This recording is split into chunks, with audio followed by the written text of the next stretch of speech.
My 29 female brother, 26, has a significant disability and requires essential 24/7 care. As long as I can remember, my parents said that I would take care of him when they could no longer. And for most of my life, I agreed. Then I got a scholarship, went to college and grad school, met my French husband, and moved to Europe. Now I'm living a great life in France, until my parents called on Sunday.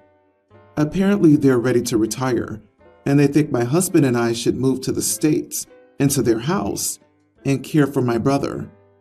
First, this isn't even vaguely realistic financially, but worse, I just don't want to. I wish I could say that I love my brother, but I'm not sure that I do. He's just this great sadness and burden in my life. I don't want to be his caretaker. I know other people with disabled siblings feel differently, but I don't really. His needs took my childhood. I don't want them to take my adult life, especially since he probably doesn't even know who the heck I am. There's nothing there to have a relationship with. I didn't say that to my parents, just that I wasn't coming home. They say I'm the idiot and will barely speak to me. They say that I promised. But do I have to give up this life for a promise I made as a young child? So am I the idiot? I feel so guilty because he is my brother. They are my parents, and I owe them. It's an idiot move to abandon them. So they're ready to retire and live the rest of their life away from their child, and they expect that you can give up your whole life and source of income to take care of him? If they can't care for him, I'm sure there are many options for them, options they should have thought about a long time ago. You are not responsible for their child. You're not the idiot. Hun, your brother's not your responsibility. And no, your parents cannot hold you to a promise you made as a child. You can still be supportive in helping them find care for your brother, though. You don't have to go over or send money, just be supportive. And try to stop seeing your brother as a burden. Have some grace and empathy for him. I disagree. That's a pretty self-righteous thing to say. The OP has every right to feel however she feels. This was her childhood and experience. Parentification is abuse. You deserve to have your own life. You deserve your own happiness. Guilting you into caring for your severely disabled brother is not fair of your parents. They really need to cut the guilt. A child can't promise things. Your parents' plan was ridiculously selfish nonsense. Everyone's the idiot here. This is a hard situation. Your parents have unrealistic expectations, but you allowed it to go on as an adult. Anytime you could have said something. Honestly, all of you should have been discussing this way before now. There are government agencies in the US that provide funding and placement, but the waiting list can be years long. I suggest you speak to your parents now. Your parents are probably nearly retirement age, and now you've left them scrambling to find other plans for your brother alone. Oh Lord, not our problem. This is on the parents for trying to shove their responsibilities off on their child. They're retiring, not dying. Do they think that they get to retire from being this guy's parent? Seriously though, OP, not the idiot, and don't do it. Your marriage will fall apart, and your life will follow. My 37 male sister, 29, is getting married in June. I have 2 daughters, one neurotypical, pre-tween, and one high-needs nonverbal autistic daughter, younger. My sister made a rule about her wedding with no kids aged 5 and under, which I think was a polite way of excluding my disabled child. My wife or I would have immediately taken her outside if she had a meltdown. As my nephew, also neurotypical, just made the cut and will get to go, there are only 2 other children under age 5 in the family with no known disabilities yet. I understand her wedding is her choice, but I'm not okay with including one of my daughters but not the other. The problem is my older daughter really wanted to go. She's a real girly girl who loves pretty dresses, princesses, fairies, and yes, brides too. She was excited getting to see her aunt in a bridal gown. The last wedding she went to, she was too young to remember. Since it was my sister, I don't feel right missing her wedding, so we're going without the girls, and my in-laws will watch them that night. She's upset she doesn't get to go, and my sister says I'm fostering resentment, but I think I'm teaching my daughter that it's not okay to exclude family due to a disability. The way I see it, it's my sister who created this situation, not me. Am I the idiot? You're reading too much into this because you're sensitive about your kid. However, it sounds like sis made a pretty American standard wedding request for no smaller kids because kids under age 5 are notorious for being disruptive, which, by your own admission, is likely to happen with your daughter. I understand that you must feel incredibly defensive on your daughter's behalf, but your sister isn't discriminating against your child, who you admit is likely to have a meltdown during a significant event. She's trying to save everyone, including your special needs daughter, from an incredibly uncomfortable afternoon. You are the idiot. Learn to accept boundaries graciously and teach the same to your kids. It's an essential life skill. Thank you for saying this. It is perfectly okay for hosts to decide not to tempt fate in such a situation. OP says that they would take the daughter outside when they need to, but that ignores the initial disruption, time taking to do so, etc. It's too easy to guilt couples for thinking of all guests, or even just wanting a smooth ceremony or reception by playing the family card, exclusion card. OP needs to accept that there will naturally be difficulties ahead, and situations their daughter will not be comfortable in. Let's not forget that OP isn't teaching his oldest daughter that it's not okay to exclude disabled family, and actually is teaching her that when your disabled sibling can't do things because of very real and reasonable limitations, we're going to punish you for it too. And OP is going to drive a wedge between his daughters and between his oldest and himself. Precisely. OP, you are the idiot. And your older neurotypical daughter is going to realize more and more as she gets older that you favor your younger daughter because of her issues. She's going to grow more and more resentful as you prevent her from living her life to appease her younger sister. It is a common trap family with a child with issues fall into. Look for it and do better. We all know how and where this will end in 20 to 30 years. Eldest daughter, we're getting older, and we can't take care of sibling anymore. So you need to step up and take responsibility. No? What do you mean, no? What do you mean she ruins every event in your life? The OP means well, but they need some perspective. Talk to someone professional about navigating these murky waters before they come to my predicted conclusion. Recently, a friend, Anthony, and his wife, Carly, went through a nasty divorce. They had a child together about 2 years ago, and things just weren't working between them. 1.5 months after the baby's birth, there were some issues with attraction. He felt it was getting monotonous. He was interested in pursuing other relationships and ended up finding a spark with a then coworker, who's now his girlfriend, and the whole thing was just a mess. She did get child support and alimony, but there were even issues with how his family structured their trust, which meant she left a lot on the table. Still, even now, it's not like she's actually below the poverty line or anything, so it's whatever. I didn't think we would be seeing much more of her since she's my friend's wife, who we weren't particularly close with, and there's no real reason why we would need to have more contact than him, given that she was his wife. However, my girlfriend has been getting together and commiserating with her for some reason. Their conflict, which I've deliberately kept away from, is bleeding into my life too. My girlfriend keeps bringing up how unfair what my friend did was, how he's barely paying anything while they struggle, etc., etc., despite me saying that it's none of our business repeatedly. She's constantly passive-aggressive towards Anthony, even though he hasn't done anything to her. She's even brought Carly over while Anthony and I were hanging out, saying she's her friend and she's allowed to have guests.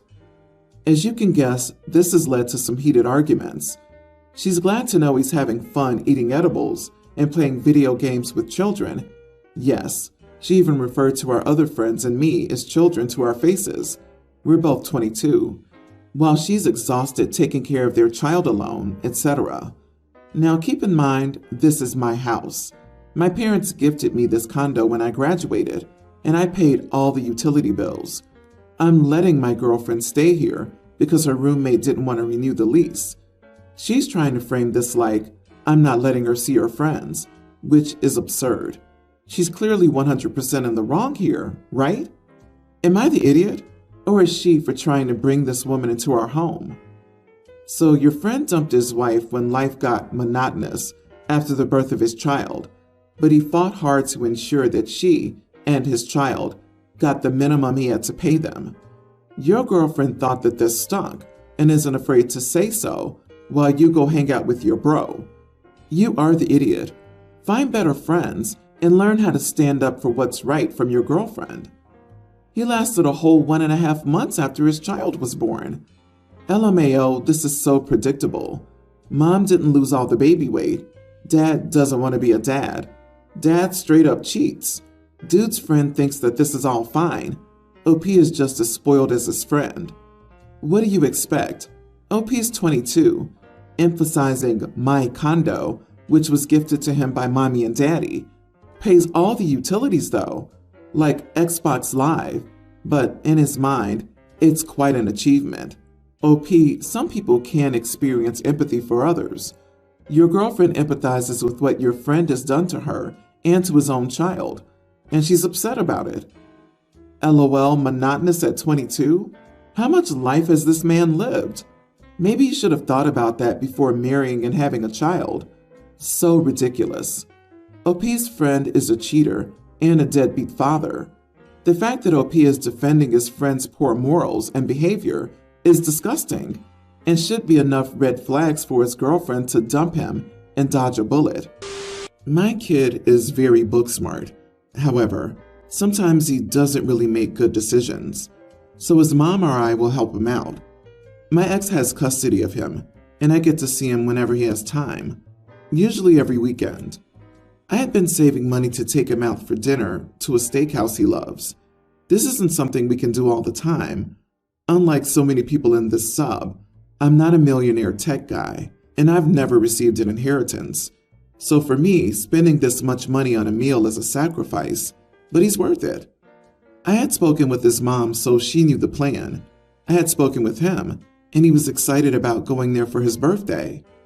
I went to pick him up at his mom's and stepdad's house, and when I got there, I went in because we're all friendly that way. He was finishing 2 grilled cheese sandwiches and a bowl of tomato soup.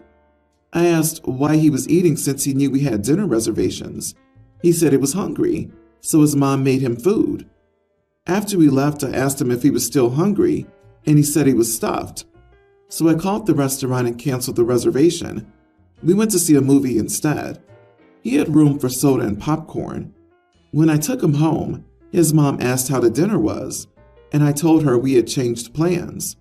Now she's upset with me because I didn't follow through on taking him out like I said I would. But I think I made the right decision. Not the idiot. Your ex sabotaged your plans. She can take him to the steakhouse the next time he's hungry. What were you supposed to do? Make your kid sick? Sounds like you still had fun at the movies. Your ex is playing games, friend. Totally agree she sabotaged their plans. Most parents would have said no to their kid that they're going out to eat soon, so just have a piece of fruit. Instead, she made 2 sandwiches and soup. That's more than I would have for a normal meal. Dude, what? If I read correctly, it isn't even the kid who's upset, but his mother on his behalf? What did she even expect? Should you have force-fed him or something? You could take him to that restaurant some other time, and he'd probably be much happier about it when he's hungry. That's exactly why she's upset. She intentionally fed the kid a full meal right before dinner. Presumably, she wanted OP to either argue with her about it, berate the kid for making bad choices, or prove he couldn't give the kid a good time on his birthday. Last weekend, my wife and I left town to attend a wedding. We left our nearly adult son at home and permitted him to have a small party. We told him not to allow too many people and not let it get out of control. On the night of the party, we checked our security cameras a few times, and everything looked fine, with no more than 40 kids. However, on the drive home, my wife received a call from a parent of a girl who had been at the party. The girl had admitted that she had done illegal stuff at the party and said many others at the party had as well. However, she didn't say who supplied it. My wife spent the rest of the drive looking through the footage from that night, specifically to see who came inside. She recognized almost all the kids and didn't see anyone that looked older than a high schooler. However, she did spot one boy that she was immediately suspicious of. He's a longtime friend of our son, but had been caught by another boy's parents last year smoking in their backyard. He's been known for getting into trouble in the past. His dad is currently in prison, and his family's also poor, so it would make sense if he was selling crap to make money for himself. Unfortunately, we only had 2 cameras inside the house, so they only catch so much, but it was clear that the boy spent most of the night in the kitchen and seemed to be approached by multiple people, including this girl. When we got home, we told our son about the phone call. After a long discussion, he confessed but said he wasn't interested in doing any himself and that he felt uncomfortable with it but didn't know how to tell them to stop. When we asked who had brought it, he said he didn't know. When we asked specifically about the boy we suspected, he denied it but seemed to be lying. My wife contacted many of the parents of the kids and the high school to let them know this might be an issue. When the school asked, we told them we suspected the boy, but it was unclear. Apparently, the school met with the boy about our allegations and called his guardian, his great-grandma. Yesterday, she came to our home and asked us why we had singled out her grandson and wanted to know if we had any evidence. We told her that we only suspected. She became angry at us for pointing the finger without evidence and contacting the school. She accused us of profiling him based on his family and background. My wife doesn't think we did anything wrong, but I have doubts. The school is conducting interviews with the kids that were at the party. Apparently, the boy's in danger of being kicked off the soccer team and possibly expelled, depending on the outcome. Am I the idiot? We were only trying to provide the best information we could to the parents in the school to help protect their kids, as we obviously feel responsible for allowing this to happen in our home. Ugh, like you are the idiot for allowing your son to throw a party when you weren't home and somehow thinking that teens won't get into trouble. Also, yes, you are the idiot for essentially randomly deciding this kid was responsible. Do you know who was actually responsible? The 2 of you. You go for the broke kid? LOL, if you're gonna profile, at least do it right. Who were all the rich white kids at the party? One of Malibu Stacy's older brothers hooked her up before the party, and the kid with money footed the bill. This was all planned. The girl who got busted was in on it, and your son was in on it too. Agree. I know it wasn't the point, but 40-plus teenagers is a small party? A small party is not 40-plus kids. And of course, it being unsupervised with your permission is a perfect storm. You could be seriously ruining several kids' lives by calling the school. Why not just turn yourselves in to the police for contributing to the delinquency of minors? You were trying to be the cool dad and failed miserably. You should be dealing with the consequences of this in your bad judgment, not looking for a scapegoat. That poor boy. Congrats. You guys made this kid's already hard life even harder.